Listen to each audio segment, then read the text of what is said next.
Bismillahirrahmanirrahim. Alhamdulillah kita baru saja selesai bagi program kempen sifar kemiskinan haid bagi Parlimen Baratul Razak, di mana program ini kita akan jalankan ke 13 parlimen di seluruh wilayah Persekutuan, Kuala Lumpur, wilayah Persekutuan Putrajaya dan wilayah Persekutuan Labuan. Di mana intipati bagi MOU tadi di antara gerak kerjasama di antara Majlis Belia Wilayah Persekutuan bersama dengan Uni Lavender untuk menggerakkan ke 13 parlimen, di mana kita akan membuat kempen ini besar-besaran bersama dengan belia-belia yang ada di wilayah Persekutuan. That's why kita punya 1.3 juta belia. Jadi kita akan turun ke 13 parlimen untuk memberikan kempen berkenaan tentang kemiskinan haid, sifar kemiskinan haid ke 13 parlimen yang akan tergolong daripada pelajar-pelajar sekolah, di kalangan belia yang ada, di kalangan parlimen-parlimen yang ada. Itu antara sedikit berkenaan tentang MOU yang telah dijalankan tadi.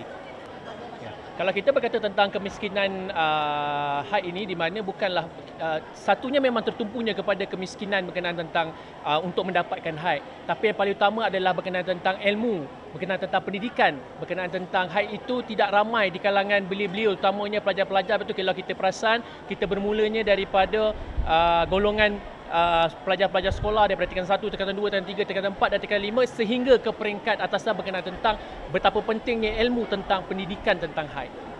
Pakar-pakar dan perubahan. Okey, pakar-pakar yang akan memberi info berkenaan tentang kemiskinan haid ini adalah daripada golongan pakar-pakar daripada hospital, medical, rakan-rakan strategik, pensyarah-pensyarah yang ada untuk turun bersama dengan kita kerjasama, serta Jabatan Pendidikan Wilayah Persekutuan, daerah-daerah yang ada akan bersama kita untuk turun ke 13 parlimen. Sebenarnya ini adalah satu pertemuan di antara Majlis Belia dan Uni Lavender itu sendiri. Kita tahu banyak produk yang ada, tapi kenapa kita bersama dengan Lavender? Kerana Lavender memberikan satu kepercayaan kepada belia untuk memberikan satu orang kata apa, seni terpek yang terbaik yang sebenarnya kepada pelajar-pelajar yang ada. That's why kita ada tunjukkan demonstrasi di antara perbezaan-perbezaan yang ada. Salah satu kelebihan Lavender ialah absorption, penyerapannya. Penyerapannya 10 kali ganda daripada penyerapan biasa. So, seseorang yang memakai tuala wanita Lavender tu akan merasa selesa, akan merasa kering. Dari segi sudut kesihatan bagaimana? Dari sudut kesihatan, ia merupakan satu tuala wanita yang bagus sebab ada kebolehnafasan. Ya, there's breathability.